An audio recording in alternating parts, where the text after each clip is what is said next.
اور اللہ کے قوانین کی عملداری کو یقینی بنایا جائے۔ حضرات گرامی قدر، اللہ تعالیٰ نے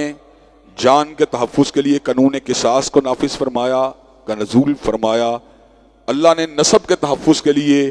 زنا کی حد کو مقرر کیا۔ اللہ نے عقل کے تحفظ کے لیے شراب نوشی کی حد کو مقرر کیا۔ اللہ نے عزت و ناموس کے تحفظ کے لیے قانون قذف کو نازل فرمایا۔ حضرات گرامی قدر، اللہ تعالیٰ نے مال کے تحفظ کے لیے چوری اور سرقے کی حد کو مقرر کیا۔ چنانچہ یہ پورے کے پورے قوانین در حقیقت انسانوں کے بینیفٹ والے قوانین ہیں، اور ان قوانین سے اغماض برسنا اور ان سے نظر کو چرانا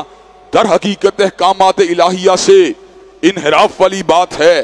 حضرات گرامی قدر، یہ ذمہ داری فقط جماعت اسلامی کی ذمہ داری نہیں، بلکہ یہ ذمہ داری علماء بریلی کی ذمہ داری بھی ہے، علماء دیوبند کی ذمہ داری بھی ہے، اور علماء اہل حدیث کی ذمہ داری بھی ہے کہ وہ اللہ تبارک و تعالیٰ کی حاکمیت کے لیے آواز کو بلند کریں۔ اللہ کے فضل و کرم سے میں نے اپنے حلقہ انتخاب کو، جہاں میں نے 8-10 سال سے انتخابی کمپین کو جاری رکھا ہوا ہے، اس میں مسلسل لوگوں کے ذہن سازی اس حوالے سے کی ہے۔ پچھلی مرتبہ بھی اللہ تبارک و تعالیٰ کے فضل و کرم سے مسلم لیگ اور تحریک انصاف کے مقابلے کے اوپر میں نے 12,000 سے زائد ووٹ کو حاصل کر کے لوگوں کی ایک خاص طرف رہنمائی کی، ان کے میلان کو ایک خاص طرف متوجہ کیا۔ اللہ کے فضل و کرم سے اس کے بعد بھی کمپین جاری رہی۔ حضرات گرامی قدر، اس وقت اللہ کے فضل و کرم سے وہاں پہ ہزاروں کی تعداد میں نوجوان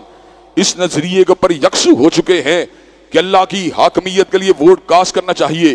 میرے حلقہ انتخاب میں سابق وزیر اعظم میاں محمد شہباز شریف میرے مقابلے کے اوپر الیکشن لڑ رہے ہیں، اس سے کچھ فرق نہیں پڑتا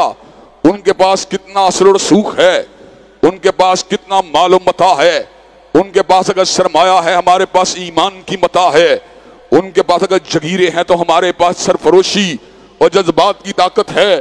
حضرات گرامی کے اللہ کی حاکمیت کے جذبات سے سرشار ہو کر ہم اس میدان کے اندر اللہ کے فضل و کرم سے نہ کسی بڑے کو دیکھتے ہیں، نہ کسی چھوٹے کو دیکھتے ہیں، نہ کسی جاگیردار کو دیکھتے ہیں، نہ کسی سرمایہ دار کو دیکھتے ہیں۔ حضرات گرامی قدر، انتخابی عمل کے دوران آپ کو پتا ہے وہاں کی مصروفیت کی وجہ سے آپ کے ساتھ بھی انقطاع والے معاملات رہیں گے،